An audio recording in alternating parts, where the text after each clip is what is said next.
운동 전에 특정한 약품 또는 음식을 먹거나 행동을 하면 혈관이 증가하고 에너지가 향상되기도 하면서 전체적인 컨디션이 좋아져 훨씬 더 나은 운동과 근성장 및 지방 손실 측면에서 더 훌륭한 결과를 얻을 수 있다. 그래서 오늘 이러한 결과를 극대화하기 위해 내가 경험한 운동 전에 할 수 있는 최선의 방법 몇 가지를 공유하도록 하겠다. 이 영상을 보고 본인에게 적용한다면 적어도 근손실을 발생하지 않을 거라고 장담할 수 있다.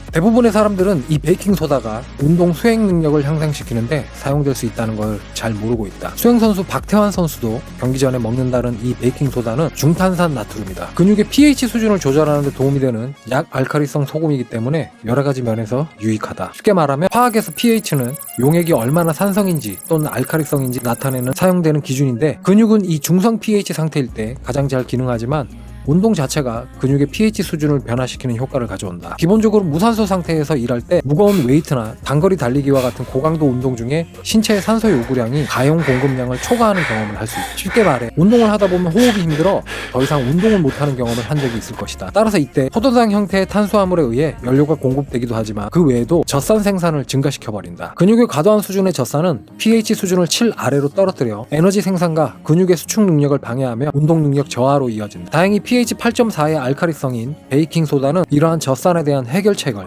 제공해 줄 수 있다. 베이킹소다를 섭취하면 혈중 pH 수치를 높여 젖산이 근육세포에서 혈류로 이당하게 되며 그 과정에서 근육 내 pH를 감소시킨다. 이것은 수축을 계속하고 에너지를 생산하는 근육의 능력을 향상시키며 많은 과학적 연구에서도 증명되었다. 예를 들어 우리는 벤치프레스와 스쿼트를 실행하기 60분 전에 베이킹소다를 섭취하는 효과를 조사한 연구가 있는데, 연구 결과에서 볼 수 있듯이 스쿼트 성능이 확실히 인상적으로 증가했으며 베이킹소다를 섭취한 후 참가자들은 3세트 동안 베이킹소다를 섭취하지 않았을 때보다 약 8개 더 많은 스쿼트를 할 수 있었는데, 이는 상당한 증가이다. 명심해야 할 또 다른 사항은 모든 사람이 베이킹소다에 동일하게 반응하는 것은 아니라는 것이다. 대부분은 긍정적인 효과를 경험한 반면 다른 일부는 위장 불편, 메스꺼움, 수분 정체와 같은 부작용을 경험하기도 했다. 그렇기 때문에 처음부터 과도하게 먹는 것보다 소량을 섭취해보는 걸 추천드리는데, 나 같은 경우는 티스푼의 반만 운동 전 단백질 보충제에 섞어서 마신다. 그리고 일반적인 권장 복용량은 운동 약 60분 전에 체중 1파운드당 90에서 135mg이라고 한다.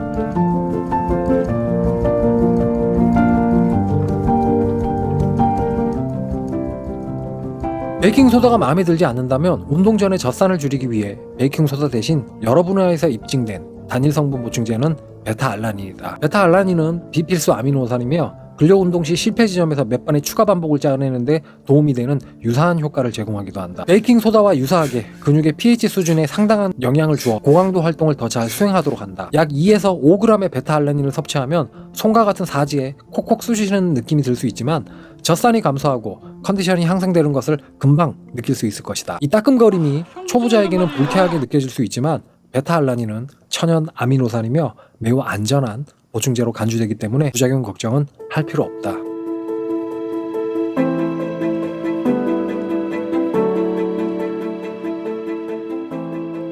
많은 사람들이 단백질은 소화가 느리다는 이유로 운동 전에 단백질을 섭취하지 않고 있으며, 대부분의 사람들은 운동을 한 후에 손상된 근육에 꼭 단백질을 먹어야 한다며 기회의 창이라고도 말하기도 한다. 운동 후에 단백질을 섭취하는 게 잘못되었다는 게 아니라 운동 직전에 단백질을 섭취해도 소화에 지장이 없으며, 실제로 미국의 한 연구에서 10주간 19명의 남성을 무작위로 운동 전에 20g 이상의 단백질을 섭취하도록 하여 실제로 근섬유의 더 큰 발달을 가져왔다고 한다.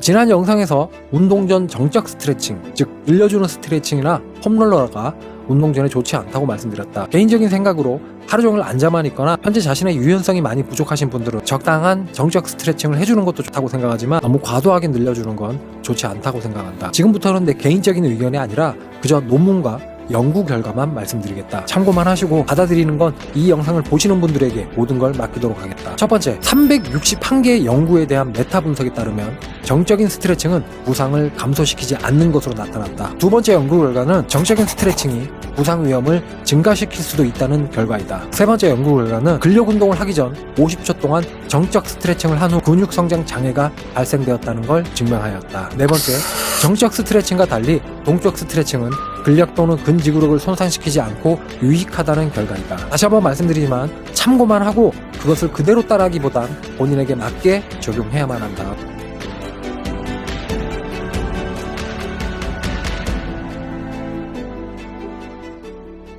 미국에서 실행한 연구에서 17명의 20대 남성에게 운동 전 낮잠을 자고 나서 운동 능력이 얼마나 발전될 수 있는지를 연구해 보았다. 각 그룹은 25분에서 최대 45분 낮잠을 잔 그룹과 낮잠을 자지 않은 그룹으로 나누어서 실험을 실행했고, 결과는 낮잠을 잔 그룹이 낮잠을 자지 않은 그룹보다 운동 능력과 피로 회복 능력에서 크게 개선되었다는 걸 증명하였다.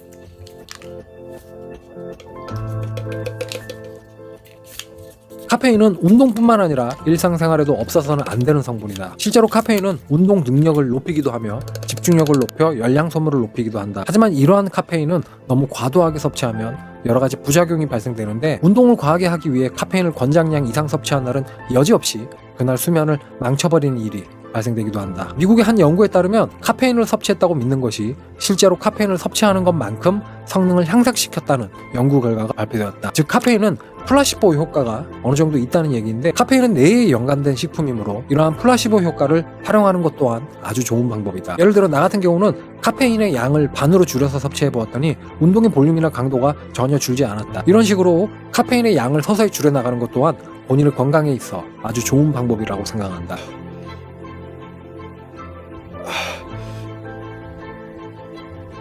많은 사람들은 운동을 할 때 발생되는 활성산소로 인해 운동 전에 비타민 C나 E 같은 항산화제를 많이 섭취하고 있다. 그러나 기대와는 반대로 항산화 비타민을 복용하면 운동의 효과가 사라진다는 연구 결과가 잇따라 발표되었는데, 재밌는 건 유명한 건강기능식품의 운동 전에 섭취하는 대부분의 부스터류에도 비타민 C 등의 항산화제가 많이 포함되어 있다. 결과만 말씀드리면 운동 전 비타민 C, E 같은 항산화제를 섭취하게 되면 훈련에 대한 과부하 스트레스를 경험하게 되고 고강도 훈련에 대한 부정적인 반응이 발생된다고 수많은 연구 결과에 나오고 있으니 운동 전 부스터를 섭취할 때 이러한 항산화제 함유를 꼭 따져보고 드시길 바란다. 사실 오늘 말씀드린 대부분은 내가 경험한 것들이고, 몇 가지는 이 영상을 준비하면서 알게 되어 먹고 있는 것들도 있다. 결과적으로는 근성장과 운동을 최고의 상태로 할 수 있게 되는 여러 가지 방법 중 하나이기에 나쁘지 않은 선택인 것 같다.